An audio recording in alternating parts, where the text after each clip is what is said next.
Good evening. My name is Jessica Tang, and I'm a middle school social studies teacher, proudly serving as the president of the 10,000 member Boston Teachers Union. Before I begin, I want to thank the America's Scores program and their board chair, David Chang, for the incredibly important work that you all do. When I was asked to speak, I was excited and honored to do so because I'm personally familiar with the organization's important work and the impact it has had on my students' lives and students across Boston Public Schools. Access to athletics and supports outside of the school day are integral to not just physical health and academic engagement, but also important skills including learning how to work in a team, sportsmanship, and leadership development for our youth. These are skills that our youth need as they continue to lead us during a period of triple crises: a global health pandemic, an economic crisis, and a reckoning of historic and present racial injustice. During these unprecedented times, many of our young people today are scared. They see COVID-19 taking thousands of lives a day and a federal government that has massively failed to respond and address it, leaving underserved communities bearing the brunt of its impacts. They see injustices visited with regularity on the bodies of Black and brown people by the very police officers whose job it is to protect and serve us.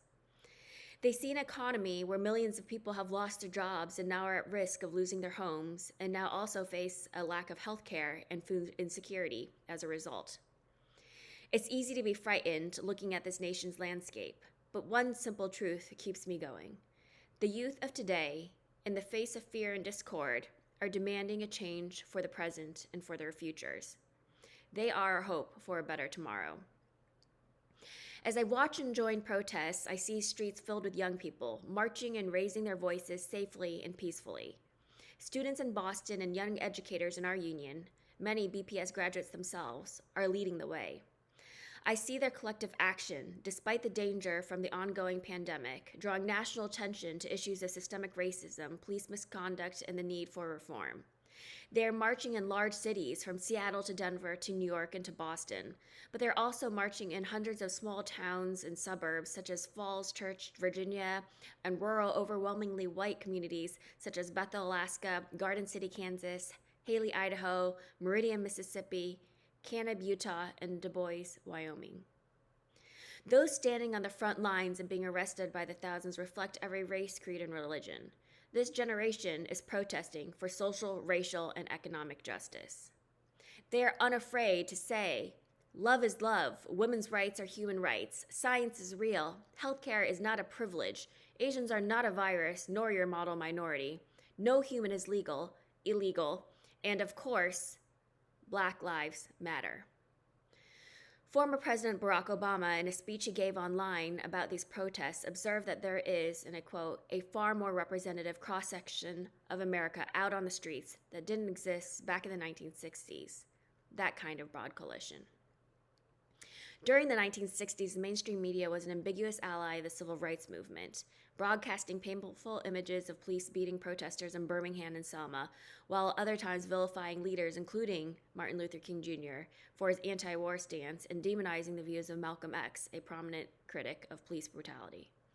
Today's protests, sparked by the most recent string of killings of unarmed Black people, are patterned after the model of nonviolent or peaceful protests established by the modern civil rights movement. But with the rise of social media, the Black Lives Matter movement has raised the consciousness of a substantial segment of the public about systemic abuses of power by law enforcement, white supremacy, and the racially charged scripts broadcasted in the media that seek to legitimize police and vigilante violence by criminalizing Black victims. These are the experiences that, for too long, many of our Boston students and their families have been enduring without recognition or reprieve. The moral clarity of the Black Lives Matter movement is changing the subject from racist media narratives that criminalize Black youth and reminding the public that, in addition to the Black men whose deaths sparked protests, Black women, Black transgender people are among those disproportionately victimized by violence. Peniel Joseph, director of the Center for the Study of Race and Democracy at the University of Texas at Austin, has said these protests also signal a generational opportunity to acknowledge and address racism and white supremacy within the country's institutions. There will always be deniers and dismissers that appear to value property over people or devalue a message because it isn't presented in a way that makes them feel comfortable.